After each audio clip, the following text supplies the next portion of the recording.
नमस्कार दोस्तों वैसे तो हमारे देश में कई सारे महापुरुष हुए हैं और उन्हीं महापुरुषों में से एक थे महात्मा गांधी, जिन्हें मोहनदास करमचंद गांधी भी कहा जाता है। महात्मा गांधी ने हमारे देश यानी भारत को आज़ादी दिलाने में एक महत्वपूर्ण भूमिका निभाई थी। दोस्तों, हम उन्हीं महात्मा गांधी के बारे में बात कर रहे हैं जिन्हें राष्ट्रपिता और बापू के नाम से भी पुकारा जाता है, जिनकी लोग पूजा करते हैं और जिनकी तस्वीर आज हमारे भारतीय करेंसी यानी कि नोटों में भी छपी हुई है। लेकिन दोस्तों, वहीं कुछ लोग ऐसे भी हैं जो कहते हैं कि मैं महात्मा गांधी को नहीं बल्कि नाथूराम गोडसे को मानता हूँ और महात्मा गांधी को गलत ठहराते हैं। बिल्कुल उसी प्रकार दोस्तों, जैसे कुछ लोग राम को नहीं बल्कि रावण को मानते हैं और रावण को ही सही ठहराते हैं। आखिर दोस्तों, इन सबके पीछे का क्या कारण है कि लोग नाथूराम गोडसे को महात्मा गांधी की हत्या करने के बावजूद भी सही मानते हैं? दोस्तों, आइए इसी के बारे में आज के इस वीडियो में हम गहराई से चर्चा करने की कोशिश करते हैं।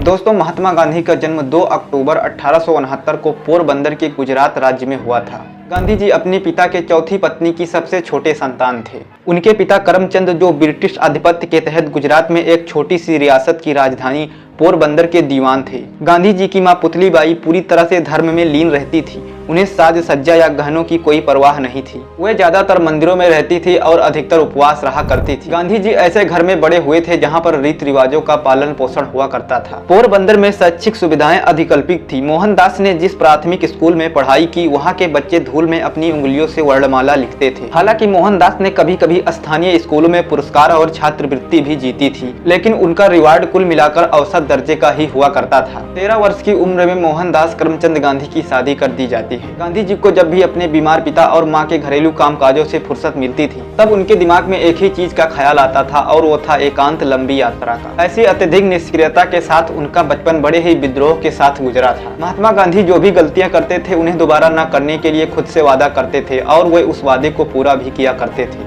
साल 1887 में मोहनदास ने बॉम्बे विश्वविद्यालय की मैट्रिक परीक्षा पास की और भावनगर में रामल दास कॉलेज में दाखिला लिया। मोहनदास को मूल भाषा गुजराती से अंग्रेजी में स्विच करना पड़ा, जिससे उन्हें व्याख्यानों को समझने में काफी कठिनाई भी हुई। इसी बीच गांधी जी का परिवार गांधी जी के बारे में यह सोचता था कि गांधी जी को अगर अकेला छोड़ दिया जाए तो वे डॉक्टर बनना ही पसंद करेंगे। लेकिन यह स्पष्ट था कि गुजरात के किसी राज्य में उच्च पद पर रहने की पारिवारिक परंपरा को बनाए रखना था और इसके लिए उन्हें बैरिस्टर यानी अंग्रेजी कानून की योग्यता हासिल करनी होगी। अब इसका मतलब था कि इंग्लैंड की यात्रा, और मोहनदास जो कि सामल दास कॉलेज में बहुत खुश भी नहीं थे, जिस वजह से उन्होंने प्रस्ताव पर तुरंत हामी कर दी।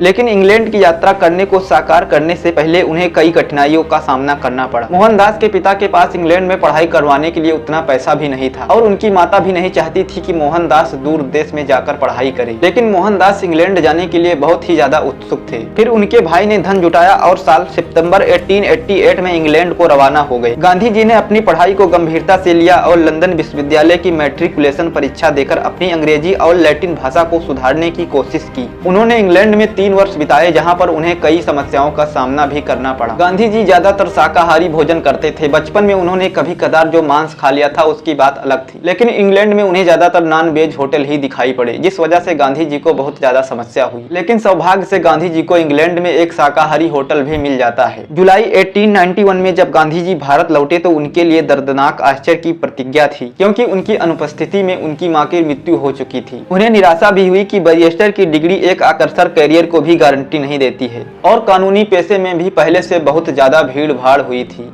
वे वादियों के लिए याचिकाएं तैयार करके मामूली जीवन यापन करने के लिए राजकोट लौट आए। फिर मोहनदास 24 मई 1893 को दादा अब्दुल्ला झावेरी के कानूनी मामले में शामिल होने के लिए दक्षिण अफ्रीका चले गए। गांधी जी जब दक्षिण अफ्रीका गए थे तब वे मात्र 24 वर्ष के थे। गांधी जी को दक्षिण अफ्रीका में प्रचलित नस्लीय भेदभाव का भी सामना करना पड़ा। एक अदालत में यूरोपीय मजिस्ट्रेट ने गांधी जी को पगड़ी उतारने को कहा, जिससे वे नाराज होकर अदालत से बाहर निकल आए। कुछ दिनों बाद विक्टोरिया की यात्रा करते समय उन्हें बेदर्दी से प्रथम श्रेणी के रेलवे उन्हें डिब्बे से बाहर फेंक दिया गया। वहां रहकर उन्होंने भारतीयों को ही नहीं बल्कि अन्य तबके के लोगों को भी न्याय दिलाया। महात्मा गांधी ने 21 साल तक दक्षिण अफ्रीका में बिताए और 9 जनवरी साल 1915 को भारत वापस लौट आए। जब महात्मा गांधी भारत वापस लौटे तब वे 45 साल के थे और वे एक अनुभवी वकील बन चुके थे। लोग उन्हें कहते थे कि आप गांधी बनकर गए थे और महात्मा बनकर लौट रहे हैं। गांधी जी ने भारत देश की आजादी के लिए अंग्रेजों के खिलाफ कई सारे आंदोलन चलाए और उसमें बहुत ज्यादा बढ़ चढ़कर भाग भी लिया। पहला आंदोलन गांधी जी के द्वारा साल 1917 में बिहार के चंपारण जिले में चलाया गया था। चंपारण के नील किसानों की दशा तिकनिया प्रणाली के तहत दयनीय हो गई थी। तिकनिया प्रणाली के तहत अंग्रेज भारतीय किसानों पर यह कानून लगाए थे कि यदि किसानों के पास अगर 20 बीघा है तो उन्हें 3 बीघे पर अनिवार्य रूप से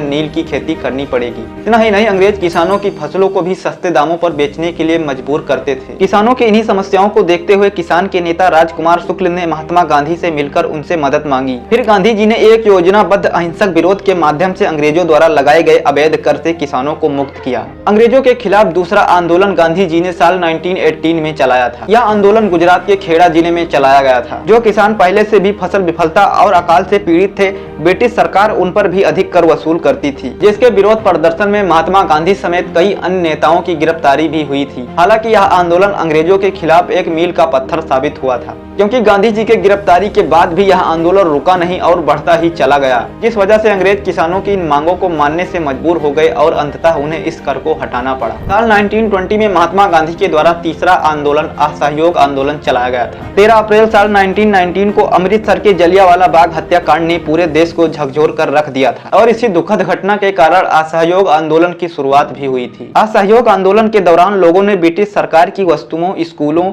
कॉलेजों और सरकारी कार्यालयों जैसे चीजों का बहिष्कार करना शुरू कर दिया। हालांकि बाद में चौरी चौरा कांड के बाद महात्मा गांधी को इस आंदोलन को बंद भी करना पड़ा था। साल 1930 में चौथा आंदोलन था सविनय अवज्ञा आंदोलन। इस आंदोलन की शुरुआत गांधी जी और साबरमती आश्रम के 78 अन्य सदस्यों ने 12 मार्च साल 1930 को अहमदाबाद से 241 मील दूर एक गाँव के लिए यात्रा शुरू की थी। यह यात्रा 6 अप्रैल साल 1930 को दांडी पहुंचकर वहां पर गांधी जी ने नमक कानून भी तोड़ा था। नमक कानून तोड़ने का मतलब यह हुआ कि अंग्रेजों ने नमक पर भी कर लगाया हुआ था और इसी कर को महात्मा गांधी ने सविनय अवज्ञा आंदोलन के तहत तोड़ा था। उस समय नमक पर टैक्स लगाया जाना एक पाप माना जाता था, क्योंकि नमक ही एक भोजन का बुनियादी हिस्सा होता है। नमक उत्पादन और बेचने पर सिर्फ अंग्रेजों का ही अधिकार होता था, जिसे महात्मा गांधी ने सविनय अवज्ञा आंदोलन के तहत समाप्त कर दिया था। साल 1942 में 5वां आंदोलन महात्मा गांधी के द्वारा चलाया गया था, जो कि था भारत छोड़ो आंदोलन। आंदोलन के दौरान महात्मा गांधी ने करो या मरो का नारा दिया, यानी कि अंग्रेजों या तो भारत छोड़ो या मरने के लिए तैयार रहो। Do or die. अंततः सभी भारतीयों एवं गांधी जी के अथक प्रयासों के बाद अंग्रेज भारत छोड़ने को मजबूर हो गए और भारत के आखिरी वायसराय माउंटबेटन ने 3 जून साल 1947 को भारत छोड़ने का ऐलान किया। फिर फाइनली 15 अगस्त साल 1947 को भारत को आज़ादी मिल गई।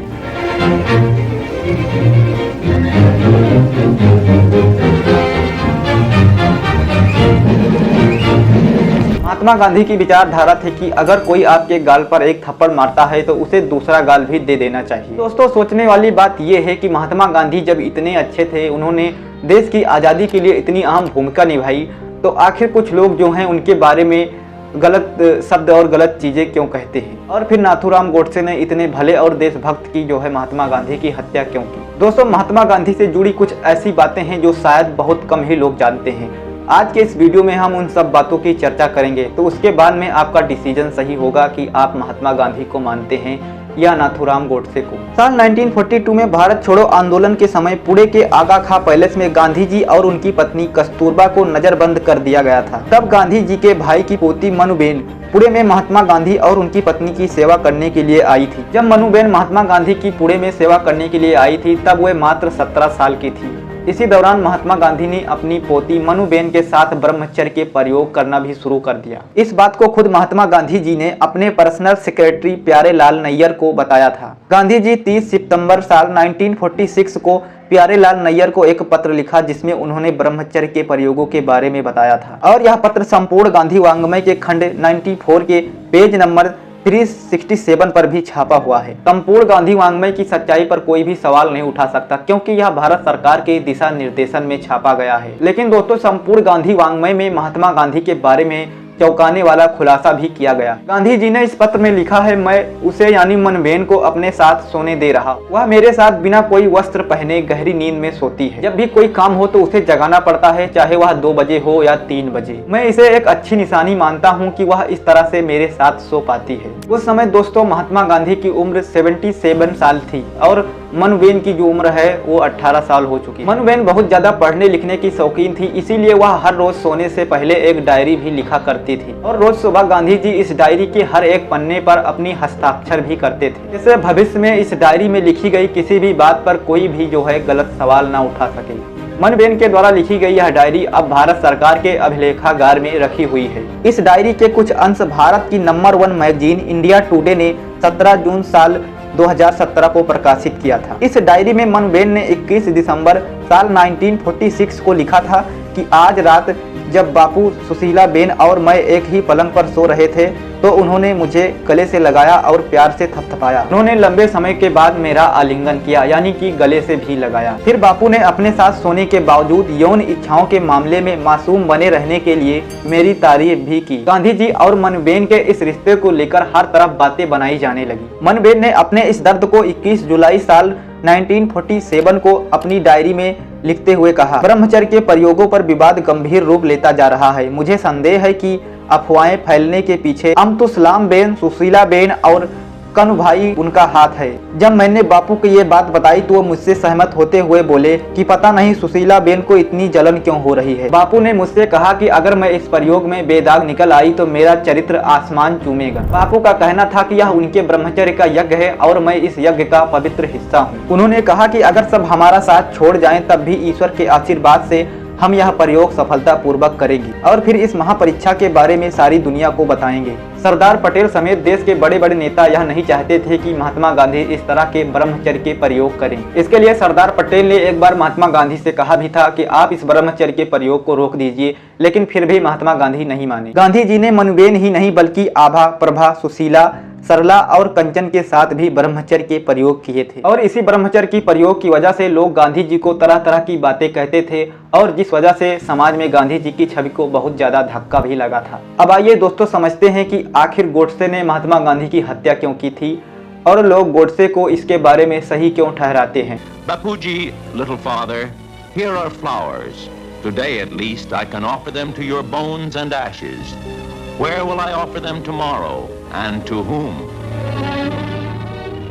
गांधी जी की हत्या के बाद जब गोडसे को गिरफ्तार किया गया और उन्हें अदालत में ले जाया गया तब गोडसे ने अदालत में 5 घंटे का बयान दिया था जो कि 112 पेज का था। गोडसे ने अदालत में कहा कि गांधी की नीतियों से लाखों हिंदुओं की जिंदगियां बर्बाद हुई हैं और किसी महात्मा को यह अधिकार नहीं है कि वह इस तरह से भारत के टुकड़े करे। गोडसे ने कहा कि अगर देश के प्रति समर्पण रखना पाप है तो हाँ, मैं मानता हूँ कि मैंने यह पाप किया है। उन्होंने कहा कि इंसानों की अदालत से भी ऊपर एक अदालत है जहाँ मेरे काम को गलत नहीं समझा जाएगा क्योंकि मैंने कोई गलत काम नहीं किया है। यानी गोडसे को महात्मा गांधी की हत्या करने के बाद कोई भी पछतावा नहीं था। गोडसे ने जो अदालत में बयान दिया था उसे तत्कालीन प्रधानमंत्री पंडित जवाहरलाल नेहरू प्रकाशित नहीं करना चाहते थे क्योंकि पंडित नेहरू का मानना था कि गोडसे के इस बयान को प्रकाशित करने से महात्मा गांधी के प्रति देश के लोगों का नजरिया बदल जाएगा और इसीलिए जो गोडसे के द्वारा अदालत में बयान दिए गए थे उसे काफी दिनों तक प्रकाशित नहीं किया गया था, जिस वजह से ज्यादातर लोग आज भी नहीं जानते कि आखिर गोडसे ने महात्मा गांधी की हत्या क्यों की थी और उन्होंने अदालत में इसके प्रति क्या बयान दिया। गोडसे ने महात्मा गांधी पर भारत के विभाजन और मुस्लिम तुष्टीकरण के गंभीर आरोप लगाए। गोडसे ने कहा कि महात्मा गांधी ने कभी भी मस्जिद में गीता पढ़ने की हिम्मत नहीं की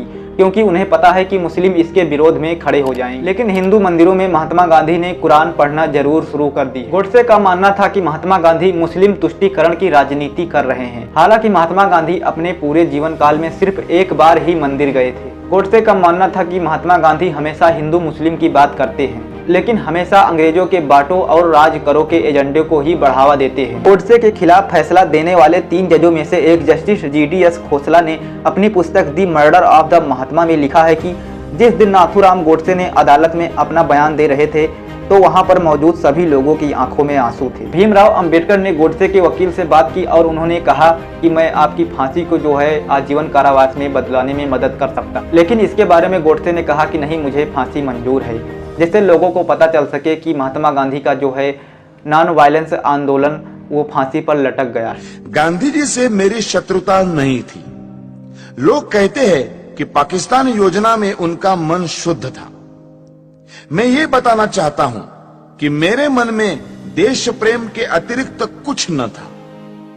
मुझे इस कारण हाथ उठाना पड़ा कि पाकिस्तान बनने पर जो भयंकर घटनाएं हुई उनके उत्तरदायी केवल गांधी जी थे। दोस्तों, गोडसे ने महात्मा गांधी की हत्या के बारे में जो अदालत में बयान दिया था उसे आप चाहें तो YouTube पर भी सर्च करके सुन सकते हैं। महात्मा गांधी की हत्या के बारे में एक फिल्म बनी है आई किल्ड बापू, आप चाहें तो इसे भी YouTube पर सर्च करके देख सकते हैं। इस फिल्म में जो है गोडसे के पूरे बयान को सुनाया गया है कि आखिर गोडसे ने महात्मा गांधी की हत्या क्यों की।